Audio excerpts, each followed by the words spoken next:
আসসালামু আলাইকুম। স্বাগত জানাচ্ছি আমার ইউটিউব চ্যানেলে। আমি খালেদ হোসেন। আমাদের প্রতিনিয়ত যে আমরা ক্লাসগুলো আপলোড দিচ্ছি সেটার ধারাবাহিকতায় আমরা আজকে একেবারেই নর্মালি আমি বাংলাদেশ বিষয় বলি, আন্তর্জাতিক বিষয় বলি, সর্বশেষ আমি একটা মোটিভেশনাল বইয়ের উপর একটা ক্লাস আপলোড দিয়েছিলাম।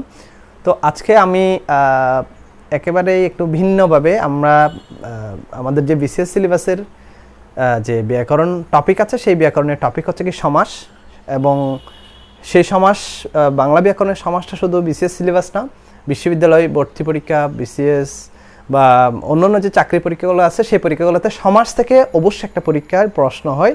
সো আজকে আমরা সমাস নিয়ে আলোচনা করব। সমাসের যদি আমরা সমাসের ক্লাসটাকে আমরা দুইটা ভাগে ভাগ করেছি। আমরা আজকের ক্লাসে সমাসের প্রথম পর্ব নিয়ে আলোচনা করব, পরের ক্লাসে সমাসের দ্বিতীয় পর্ব নিয়ে আলোচনা করব। তো আপনারা যারা নতুন অডিয়েন্স আছেন, নতুন আমার ক্লাসটা দেখবেন, তারা সাবস্ক্রাইব করে রাখবেন পরে যাতে পরের ক্লাসটা আপনারা পান, এবং যারা আগে থেকে সাবস্ক্রাইব করে রেখেছেন তাদেরকে অসংখ্য ধন্যবাদ। তো আমরা সরাসরি ক্লাসে যাই। প্রথমত আমরা এখানে বোর্ডে যেভাবে উপস্থাপন করেছি সেটার আলোকে যদি যাই, যে সমাস শব্দের অর্থটা কি। এটা পরীক্ষায় প্রশ্ন হয় যে সমাস শব্দের অর্থ হচ্ছে কি সংক্ষেপ করা বা সংক্ষেপণ, এবং সমাসের যদি এটাকে যদি আরেকটু আমরা ব্যাখ্যা করি সেটা হচ্ছে কি নতুন শব্দ গঠন। বাংলা ব্যাকরণে যে সমাসটা কত বেশি গুরুত্বপূর্ণ সেটা তখন যখন আমরা বাংলাদেশের চাকরির বাজারে পরীক্ষাগুলো যখন আমরা অ্যানালাইসিস করব তখন এই সমাস থেকে বহুবার এই প্রশ্নটা এসেছে যে সমাস শব্দের অর্থ কী। হ্যাঁ, সমাস নতুন শব্দ গঠনের যে অর্থটা এবং যে সমাস অর্থ সংক্ষেপণের বিষয়টা, এবং সমাসের যদি সংজ্ঞা আমরা দেখতে যাই সেক্ষেত্রে দেখা যায় একাধিক পদের এক পদে পরিণত করাকে বা এক পদে রূপান্তর করাকে সমাস বলে। এটা হচ্ছে সমাসের সংজ্ঞা।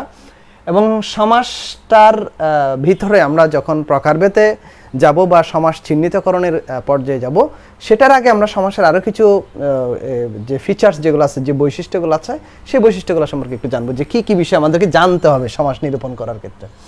প্রথমত হচ্ছে কি, এই যে আমি একটা উদাহরণ দিয়ে আমি এই বিষয়টা উপস্থাপন করার চেষ্টা করছি, কারণ আপনারা বাজারে যে বই আছে, গাইড বই আছে, বা অন্যান্য স্যাররা যেভাবে ক্লাস নেয় তারা তাদের মতো করে, আমি আমার মতো করে উপস্থাপন করছি, যেখানে উদাহরণের মধ্যে আমরা পুরো বিষয়টাকে বোঝার চেষ্টা করব। যেমন সিংহ চিহ্নিত আসন, সিংহাসন, এটা একটা হচ্ছে কি সমাস, এটা হচ্ছে কি ব্যাস বাক্য, এটা হচ্ছে ব্যাস বাক্য, আর এটা হচ্ছে কি সমস্ত পদ। তাহলে এগুলার যে বিভিন্ন নাম আছে সেই নামগুলোর নাম সম্পর্কে আমরা একটু জানবো। যেমন সিংহ চিহ্নিত আসন, সিংহাসন, এখানে তিনটা পদ রয়েছে, তিনটা পদ, সিংহ একটা, চিহ্নিত একটা, আসন একটা। এগুলো একটা হচ্ছে কি সমসমান পদ। হ্যাঁ, সমসমান, সিংহ সমসমান, চিহ্নিত আসনে সমসমান পদ, অথবা পুরাটার সমষ্টিকে একত্রে সমসমান পদ বলা হচ্ছে এগুলাকে। এই সমসমান পদের আমরা সমসমান পদটাই মূলত ব্যাস বাক্য, যার অপর নাম হচ্ছে কি বিগ্রহ বাক্য, এবং এটাকে সমাস বাক্যও বলা হয়। তো পরীক্ষায় প্রশ্ন আসে যে ব্যাস বাক্যের অপর নাম কি? বিগ্রহ বাক্য। হ্যাঁ, তো পরীক্ষায় এমনও প্রশ্ন আসতে পারে যে ব্যাস বাক্যের অপর নাম কি? সমাস সমান ব্যাস বাক্যের যে পদগুলো আছে সেগুলোকে কি পদ বলে? যে সমাস সমান পদ বলা হয়। আর বিগ্রহ বাক্যের অপর নাম কি? ব্যাস বাক্য, অথবা ব্যাস বাক্যের অপর নাম কি? সমাস বাক্য। একই কথা, মানে ঘুরে ফিরে সেম কথা। 4 ধরনের এমসিকিউতে আপনার অপশনগুলো থাকতে পারে। এই 4টা নাম এখানে অপশনগুলো দিয়েছি আমি। তারপর হচ্ছে কি এই বিষয়টা হচ্ছে কি সিংহাসন যেটা আছে, যেটা এক পদে পরিণত করা, যেটাকে সমস্ত পদ বলে, সেটাকে আবার সমাসবদ্ধ, সমসমান পদ, ব্যাস বাক্য, বিগ্রহ বাক্য একটা হিসাব। আর একটা হচ্ছে কি সমস্ত পদ, যার অপর নাম হচ্ছে কি সমাসবদ্ধ পদ। এই সমস্ত পদ বা সমাসবদ্ধ পদকে আবার দুইটা ভাগে ভাগ করে, একটা হচ্ছে কি পূর্বপদ আর একটা হচ্ছে কি পরপদ। পরপদকে উত্তর পদ বলে। আবার আপনারা যারা ক্লাসটা করছেন আবার পূর্বপদকে দক্ষিণ পদ বলে, এরকম মনে করার কোনো কারণ নেই। সমাসবদ্ধ পদ বা সমস্ত পদ দুইটা ভাগ, একটা হচ্ছে কি পূর্বপদ আর একটা হচ্ছে কি পরপদ। পরপদের অপর নাম হচ্ছে কি উত্তরপদ। এই দুইটা অংশ গেল। তারপর হচ্ছে কি সমাসের প্রকারভেদ। আপনারা যারা এখন যারা পড়াশোনা করছেন, যারা নতুন সিলেবাস বা নতুন বইয়ের আলোকে পড়াশোনা করছেন, আমাদের নবম দশম শ্রেণীর যে নতুন বাংলা ব্যাকরণ বই আছে সেই বইয়ে সমাসের প্রকারভেদ দেয়া আছে 4 প্রকার, কিন্তু পুরাতন বইয়ে সমাসের প্রকারভেদ দেয়া আছে 6টা। হ্যাঁ, তো আমরা 6টার আলোকে আমরা পড়াশোনা করব। আমাদের নতুন যে 25 সালের যে জানুয়ারি থেকে আমাদের যে নতুন শিক্ষা কার্যক্রম, সেক্ষেত্রে হয়তো বা সমাসের যে 6 প্রকার সেটার আলোকে আবার বই উপস্থাপন করা হবে এবং আমাদেরকে মূলত 6 প্রকার সমাস সম্পর্কে জানতে হবে এবং পরীক্ষায় 6 প্রকার সমাস বা পুরাতন বই থেকে এই সমাস নিয়ে প্রশ্ন হয়ে থাকবে বলে আশা করছি। যেমন সমাসের যে 6 প্রকার, যে দ্বন্দ্ব সমাস, দ্বিগু, কর্মধারয়, তৎপুরুষ, অব্যয়ভাব, বহুব্রীহি, 6 প্রকার। নর্মালি সহজ প্রশ্ন যে সমাস কয় প্রকার, এরকম প্রশ্ন আসে যে সমাস 6 প্রকার। এখন 6 প্রকারের পর এই যে 4টা এখানে দিয়েছি, এই 4টা জানাটাই হচ্ছে আমাদের সবচেয়ে সমাস নির্ণয় এবং সমাস সম্পর্কে জানার টার্নিং পয়েন্ট। যদি এই 4টা লাইন আমি জানি, তাহলে আমি পুরো সমাসের প্রায় 50% বিষয় আমার কাছে ক্লিয়ার হয়ে যাবে। তাহলে বিষয়টা কি, এখানে হচ্ছে কি 6টা সমাস আসলে কোনোটা যে আমরা দুইটা, একটা পূর্বপদ আর একটা পরপদ যে ঘটনাটা উপস্থাপন করেছি, সেটার আলোকে যদি আমরা দেখি, কোনো পদ পূর্বপদ প্রধান, কোনো পদ পরপদ প্রধান, আবার কোনো পদ উভয় পদ প্রধান, বা আবার কোনো পদ কোনো পদেই প্রধান না। এই 4টা বিষয় যদি আমি জানতে পারি, তাহলে আমাকে সমাস নিরূপণ করা, সমাসের প্রশ্ন নিয়ে অ্যান্সার করা অনেক সহজ হয়ে যাবে। যেমন দেখেন, দ্বন্দ্ব সমাস কাকে বলে প্রশ্ন যদি হয়, যে সমাসে উভয় পদ প্রধান তাকে দ্বন্দ্ব সমাস বলে। এক কথাই, আমি এখানে বিশাল ব্যাখ্যাতে যাওয়ার দরকার নেই, কারণ আপনার থেকে এখানে কেউ দ্বন্দ্ব সমাস কাকে বলে জিজ্ঞেস করবে না, আপনাকে দ্বন্দ্ব সমাস নিরূপণ করতে হবে। সো যে সমাসে উভয় পদ প্রধান তাকে দ্বন্দ্ব সমাস বলে। এবার হচ্ছে কি, যে সমাসে পূর্বপদ প্রধান তাকে অব্যয়ভাব সমাস বলে। একটা হচ্ছে কি উভয় পদ প্রধান দ্বন্দ্ব সমাস, আর একটা হচ্ছে কি পূর্বপদ প্রধান অব্যয়ভাব সমাস। আর যে সমাজে কোনো পদই প্রধান না তাকে বহুব্রীহি সমাস বলে। কোনো পদই প্রধান না, পূর্বপদ না, পরপদ না, কোনো পদে নেই, নতুন একটা বিষয় প্রকাশ করবে, সেটা হচ্ছে বহুব্রীহি সমাস। যেটা টার্নিং পয়েন্ট, সেটা হচ্ছে কি 3টা সমাস হচ্ছে কি পরপদ প্রধান আছে। একটা হচ্ছে কি দ্বিগু, আর একটা হচ্ছে কি কর্মধারয়, আর একটা হচ্ছে কি তৎপুরুষ। এটাকে সংক্ষেপে আমরা এটা বলতে পারি দ্বিতক। দ্বিগু, তৎপুরুষ, কর্মধারয়, দ্বিতক, সংক্ষেপে এইভাবে মনে রাখতে পারি। তাহলে পরপদ প্রধান, সবচেয়ে বেশি প্রধান সমাস হচ্ছে কি পরপদ প্রধান, যেমন দ্বিগু, কর্মধারয়, তৎপুরুষ, বা দ্বিগু, তৎপুরুষ, কর্মধারয়, দ্বিতক। আর কোনো পদে প্রধান না বহুব্রীহি, উভয়পদ প্রধান দ্বন্দ্ব, পূর্বপদ প্রধান অব্যয়ভাব। আপনি যদি কোনো কিছু মনে না রাখতে পারেন, এই ঘটনাটা মনে রাখলে আপনি সমাসের নিরূপণ করার বা সংজ্ঞা বের করার প্রক্রিয়াটা অনেক বেশি সহজ হয়ে যাবে। আপনাকে যদি প্রশ্ন করে যে বহুব্রীহি সমাস কাকে বলে, যে সমাসে কোনো পদে প্রধান না তাকে বহুব্রীহি সমাস বলে, সহজ বিষয়। আপনি দ্বিগু সমাস কাকে বলে, যে পদে পরপদ প্রধান তাকে দ্বিগু সমাস বলে। অব্যয়ভাব সমাস কাকে বলে, যে সমাসে পূর্বপদ প্রধান তাকে অব্যয়ভাব সমাস বলে। যে পদে কোনো পদে প্রধান না, যে পদে উভয় পদ প্রধান তাকে দ্বন্দ্ব সমাস বলে। যে পদে পরপদ প্রধান তাকে কর্মধারয় বলে, তাকে তৎপুরুষ বলে। ঠিক আছে, এই বিষয়গুলো আমরা এগুলোর আরো ডিপ আলোচনা করব। আমরা একটু সামনে যাই, আমরা আজকে দ্বন্দ্ব সমাস এবং কর্মধারয় সমাস নিয়ে আলোচনা করব। পরের ক্লাসে আমরা দ্বিগু, অব্যয়ভাব, তৎপুরুষ, বহুব্রীহি নিয়ে আলোচনা করব। এই দুইটা থেকে প্রশ্ন পরীক্ষায় বেশি আসে। ওকে, আমরা এখন দ্বন্দ্ব সমাসে আসি। দ্বন্দ্ব সমাসে আমরা কি বলেছিলাম, যে দ্বন্দ্ব সমাসে উভয় পদ প্রধান। তাহলে দেখেন তো একটু, এখানে আমরা দা ও কুমড়া লিখেছি। তাহলে দা ও কুমড়া যখন আমরা ব্যাস বাক্য লিখবো, বলা হচ্ছে কি এটা একটা শর্ত আছে, দ্বন্দ্ব সমাসে ব্যাস বাক্যে একটা উ থাকবে, এটা একটা শর্ত। যদিও এটা আপনারা সবাই জানেন, বা আমার যারা অডিয়েন্স নতুন সমাস সম্পর্কে জানবেন তাদের যদি বলি, যে ব্যাস বাক্যে একটা উ থাকবে, দা ও কুমড়া, আর এখানে একটা হাইফেন থাকবে সমস্ত পদে, দা কুমড়া।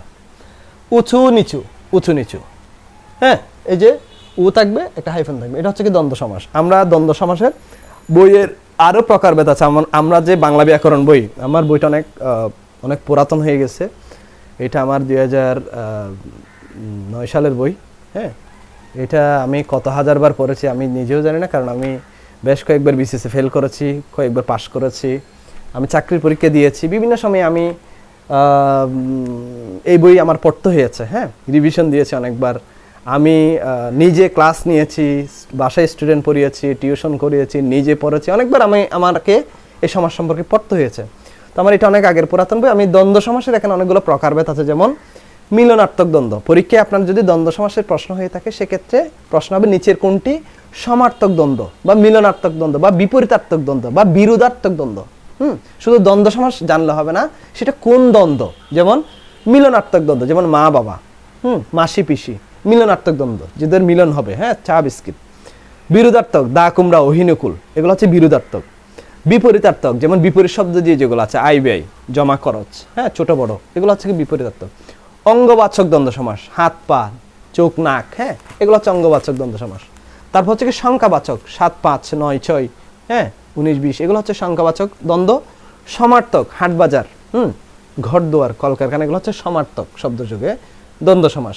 তারপর হচ্ছে কি প্রায় সমর্থক সহচর, কাপড় চোপড়, পোকামাকড়, এগুলো হচ্ছে কি প্রায় সমর্থক সহচর যুগে দ্বন্দ্ব। দুটো সর্বনাম, যা তা, যে সে, হ্যাঁ, এভাবেও দ্বন্দ্ব সমাস হয়। ক্রিয়া যুগে দেখাশোনা, যাওয়া আসা। দুটো ক্রিয়া বিশেষণ যুগে ধীরে সুস্থে, আকার ইঙ্গিতে। দুটি বিশেষণ যুগে ভালো মন্দ, কম বেশি, এগুলো হচ্ছে কি দ্বন্দ্ব সমাস। এখানে আমাদের ব্যাকরণ বইতে 11টা হচ্ছে কি প্রকারভেদ দেওয়া আছে। তবে আমার জানা মতে কখনো এমন প্রশ্ন আসে নাই দ্বন্দ্ব সমাস কয় প্রকার, এমন প্রশ্ন আসে নাই। প্রশ্নটা এসেছে এমন, নিচের কোনটি বিরোধাত্মক দ্বন্দ্ব, নিচের কোনটি বিপরীতার্থক দ্বন্দ্ব, নিচের কোনটি সমর্থক সহচর যুগী দ্বন্দ্ব, নিচের কোনটি সংখ্যাবাচক দ্বন্দ্ব। তাহলে আপনাদের যে ব্যাকরণ বই আছে আমার ক্লাসের সাথে আপনি একটু মিলিয়ে পড়বেন, আশা করি বিষয়টা একেবারে নিট অ্যান্ড ক্লিন হয়ে যাবে। আমরা তাহলে পরের স্টেপে যাই। পরের স্টেপে হচ্ছে কি আমাদের যে অলুক দ্বন্দ্ব সমাস আছে, অলুক দ্বন্দ্ব সমাস পরীক্ষায় প্রশ্ন, এই জায়গা থেকে একটু প্রশ্ন বিশেষ, এখানে আপনি স্টামার্ক দিতে পারেন। হ্যাঁ, অলুক দ্বন্দ্ব সমাসে আপনি যখন আমরা আইডেন্টিফাই করবো সেক্ষেত্রে যে বিষয়টা খেয়াল রাখতে হবে, যেমন হাতে কলমে, হাতে উ কলমে, হ্যাঁ, হাতে উ কলমে। কিন্তু আমাদেরকে আমি এখানে দুইটা বড় এ দিয়েছি, যে দ্বন্দ্ব সমাজে দুইটা এ বিভক্তি মানে শব্দের শেষে যুক্ত থাকবে তখন সেটাকে অলুক দ্বন্দ্ব বলে। অর্থাৎ অলুক দ্বন্দ্বের সংজ্ঞা হচ্ছে কি, যে সমাস করার সময় আমাদের ব্যাস বাক্য বলেন বা আমাদের সমস্ত পদ বলেন, এখানে দুইটা এ বিভক্তি উজ্জ্ব থাকবে। এই যে এই দুইটা এ বিভক্তি আমি এগুলো মনে মনে উজ্জ্ব থাকার জন্য দিয়েছি, এগুলো মানে লিখে না। এটা হচ্ছে কি আপনি যখন হাতে এ কথাটা আসতেছে, কলম এ, এরকম একটা এ বিভক্তি আসতেছে, তখন সেটা হবে কি অলুক দ্বন্দ্ব। এটা হচ্ছে অলুক দ্বন্দ্বের ব্যাখ্যা। এবার হচ্ছে বহুপদী দ্বন্দ্ব। বহুপদী দ্বন্দ্ব হচ্ছে কি আমরা এতক্ষণ যা শিখছি সেটাতে দুই পদ দিয়ে দ্বন্দ্ব সমাস হয়েছে, কিন্তু এটাতে এই দ্বন্দ্ব সমাসে গিয়ে দেখা গেল কি একের অধিক বা দুইয়ের অধিকও কি হতে পারে, পদ হতে পারে। সেক্ষেত্রে সেটা হচ্ছে কি বহুপদী দ্বন্দ্ব। যেমন দেখেন তো, সাহেব, বিবি ও গোলাম, তাহলে এক পদ, দুই পদ, তিন পদ, মানে বহু পদ। এরকম বহু পদ হয়ে গেলে সেটাকে বহুপদী দ্বন্দ্ব বলা যায়। সাহেব, বিবি, গোলাম, এটা হচ্ছে কি বহুপদী দ্বন্দ্ব। তাহলে দ্বন্দ্ব সমাস থেকে যদি প্রশ্ন হয়ে থাকে সেক্ষেত্রে সবচেয়ে বেশি প্রশ্ন হবে অলুক দ্বন্দ্ব থেকে। হ্যাঁ, বহুপদী দ্বন্দ্ব থেকে প্রশ্ন হলে আপনি ইজিলি বুঝতে পারবেন, কারণ দুইয়ের অধিক দ্বন্দ্ব হয়ে যাবে, মানে পদ হয়ে যাবে। আর বাকিগুলা থেকে সমর্থক, বিপরীতার্থক, বিরোধার্থক, এগুলা শব্দগুলো আপনি যখন ভাঙবেন তখন বুঝতে পারবেন এটা কি বিপরীত শব্দ, নাকি বিরোধ শব্দ, নাকি সমর্থক শব্দ, নাকি কি এটা অঙ্গবাচক শব্দ, তখন সেটা আপনি কোন দ্বন্দ্ব সমাস সেটা আইডেন্টিফাই করতে পারবেন। তাহলে আমরা দ্বন্দ্ব সমাস সম্পর্কে জেনে গেলাম। এখন আমরা যে বিষয়টা জানবো সেটা হচ্ছে কর্মদ্বারায় সমাস। যেমন কর্মদ্বারায় সমাস হচ্ছে কি 4 প্রকার। হ্যাঁ, প্রথমত হচ্ছে কি মধ্যপদলোপী কর্মদ্বারায়, উপমান কর্মদ্বারায়, উপমিত কর্মদ্বারায় এবং রূপক কর্মদ্বারায়। আপনাদের বাংলাদেশের চাকরির বাজারে যতগুলো পরীক্ষায় প্রশ্ন আসছে, বিশ্ববিদ্যালয়ে ভর্তি পরীক্ষা থেকে শুরু করে বিসিএস কোচিংয়ের বিসিএস প্রশ্নগুলো, এবং আমরা ব্যাংকের পরীক্ষার প্রশ্ন বা পিএসসির অন্যান্য পরীক্ষার প্রশ্ন, মন্ত্রণালয়ের সচিবালয়, যেই চাকরির পরীক্ষায় প্রশ্ন হবে হোক, প্রতিযোগিতামূলক সকল পরীক্ষার প্রশ্নে কর্মদ্বারায় সমাস থেকে সবচেয়ে বেশি প্রশ্ন এসেছে। এবং এই কর্মদ্বারায়ের মধ্যে সবচেয়ে প্রশ্ন আছে উপমান এবং উপমিত। মানে আপনি এই ক্লাস থেকে কিছু শিখতে না পারলে অন্তত উপমান এবং উপমিত জিনিসটা আপনি এই ক্লাস থেকে শিখে যাবেন। হ্যাঁ, যদি আপনি সমাজ জানেন বা সমাজ না জানেন, দুইটা অডিয়েন্সের কাছে আমার প্রশ্ন হচ্ছে কি আপনি অন্তত এই উপমান উপমিত জিনিসটা ক্লিয়ার করে যাবেন এই ক্লাস থেকে। তাহলে মনোযোগ দিয়ে ক্লাসটা করেন, শেষ পর্যন্ত আশা করি ক্লিয়ার হবেন। প্রথমত আমরা মধ্যপদলোপী কর্মদ্বারা সম্পর্কে জানি। যেমন আমি যে একটা উদাহরণ দিয়েছি সেটা হচ্ছে কি সিংহ, চিহ্নিত আসন, সিংহাসন। দেখেন তো, মধ্যপদলোপী কর্মদ্বারা এই উদাহরণ হচ্ছে কি, মানে সংজ্ঞা হচ্ছে কি মধ্যপদটা মাইনাস হবে, লুপ মানে হচ্ছে কি নেগেটিভ চলে যাওয়া, মাইনাস হওয়া, লুপ পাওয়া। তাহলে সিংহ চিহ্নিত আসন, দেখেন তো চিহ্নিতটা লুপ পেয়েছে, এই জন্য সিংহাসন হয়ে গেছে সমস্ত পদ। এটা হচ্ছে কি সিংহাসন, সিংহ চিহ্নিত আসন, মধ্যপদলোপী কর্মদ্বারায়। এটা আইডেন্টিফাই করা আপনার জন্য খুবই সহজ হবে এবং পরীক্ষা দেওয়ার সম্ভাবনা তেমন বেশি না। হ্যাঁ, 10% বা 20%। মধ্যপদলোপীর পরে আমি একটু রূপকটা পরে তারপর আমি এটা পড়াবো। পরে হচ্ছে কি রূপক কর্মদ্বারায়। রূপকের মধ্যে ব্যাস বাক্য অবশ্যই একটা রূপ থাকবে, বিষাদ, রূপ সিন্ধু, বিষাদ সিন্ধু, এই রূপ কথাটা থাকবে ব্যাস বাক্যে। হ্যাঁ, সমস্ত পদে বিষাদ সিন্ধু মূল কথাটা, আর মাঝখানে ব্যাস বাক্যে রূপক কর্মদ্বারায় রূপ থাকবে। এইটাও আসার সম্ভাবনা 10%। এটা 10%, এটা 10%, কিন্তু বাকিটা হচ্ছে 80% উপমান এবং উপমিত কর্মদ্বারায় চেনার জন্য সবচেয়ে বেশি আলোচিত বিষয়। উপমান কর্মদ্বারায় চেনা এবং উপমিত কর্মদ্বারায় চেনার জন্য আপনাকে যে কাজটা করতে হবে, আপনি এটা নিয়ে বেশি ঘাটাঘাটি করবেন না। আপনি আপনি ইউটিউবে চার্জ দেন, কোনো টিচারের কাছে পড়েন, যাই করেন না কেন, আপনি উপমান আর উপমিত কর্ম দ্বারা চেনার একেবারে সহজ টেকনিক হচ্ছে কি, একটা আপনি এখানে একটা কর্মদ্বারের সমস্যা হচ্ছে কি, উপমান যেটা আছে সেটা হচ্ছে কি বিশেষ্য প্লাস বিশেষণ, আর উপমিত হচ্ছে কি বিশেষ্য প্লাস বিশেষ্য। দুইটা জিনিস খেয়াল রাখবেন। আপনি অবশ্যই বিশেষ্য কাকে বলে জানেন, নামবাচক সংজ্ঞাবাচক নামগুলো হচ্ছে কি বিশেষ্য, গুণগুলো হচ্ছে কি বিশেষণ, এটা তো জানেন। তাহলে যেই শব্দে একটা বিশেষ্য পদ আর একটা বিশেষণ পদ, এই একটা বিশেষ্য একটা বিশেষণ থাকলে উপমান, আর একটা বিশেষ্য আবার আরেকটা বিশেষ্য, সেটা হচ্ছে কি উপমিত। এতটুকু বুঝেন, আর কোনো সংজ্ঞা যায়েন না আপনি। এতটুকু বুঝলে বাকি উপমান উপমিত আপনি অ্যান্সার করতে পারবেন। তবে যে ন্যায় কথাটা আছে, অনেকেই সঙ্গে এরকম দেয় যে ন্যায় কথাটা যদি শব্দের মাঝখানে থাকে তখন সেটাকে উপমান বলা হচ্ছে, আর পরে থাকলে সেটা উপমিত বলা হচ্ছে। যেমন এবার আমরা আসি, আমরা একটা ব্যাখ্যা দিয়েছি, যেমন কাজলের ন্যায় কালো, কাজল কালো। আপনি একটু ভাঙেন তো এই ওয়ার্ডটাকে, কাজল কালো, কাজলটা বিশেষ্য, কালোটা হচ্ছে কি বিশেষণ। তা আমরা উপমানের সঙ্গে কি দিয়েছি, আর একটা টেকনিক হচ্ছে কি দেখেন, উপমানের শেষে ন আছে, বিশেষণও কি আছে, ন আছে, উপমান বিশেষণ, বিশেষ্য বিশেষণ। তাহলে একটা বিশেষ্য আর একটা বিশেষণ, তার নাম হচ্ছে কি উপমান। বিশেষ্য বিশেষণ উপমান, বিশেষ্য বিশেষ্য উপমিত। দেখেন তো, চন্দ্র বিশেষ্য, মুখ বিশেষ্য, সেটা হচ্ছে কি উপমিত। তাহলে কাজলের ন্যায় কালো, কাজল কালো, বিশেষ্য, বিশেষ্য প্লাস বিশেষণ। মুখ চন্দ্রের ন্যায়, চন্দ্রমুখ, একটা বিশেষ্য একটা বিশেষ্য, উপমিত। এখানে আরেকটা ঘটনা বলি, একটা হচ্ছে কি পসিবল মানে সম্ভব, একটা হচ্ছে কি পসিবল, এই ঘটনাটা সম্ভব হবে, আর এটা হচ্ছে কি ইম্পসিবল, এই ঘটনাটা ইম্পসিবল হবে। বোঝার জন্য দেখেন তো, কাজলের ন্যায় কালো মানে কাজলটা কালো হবে, এটা স্বাভাবিক না? পসিবল মানে এটা সম্ভব কিনা? অবশ্যই সম্ভব। যদি সম্ভব হয়ে থাকে সেটাও সেই সমাসের নামও উপমান। আর যেটা সম্ভব না, যেমন মুখ চন্দ্রের ন্যায়, তাহলে আমরা এটা তুলনা করতে পারি, কিন্তু বাস্তবে অর্থে কি আমাদের মুখ চন্দ্রের ন্যায় হওয়া সম্ভব? এটা ইম্পসিবল একটা বিষয়। তাহলে সেক্ষেত্রে ইম্পসিবল হলে উপমিত, পসিবল হলে উপমান। তাহলে আপনি উপমান এবং উপমিত চেনার কয়টা শর্ত পেয়েছেন দেখেন তো।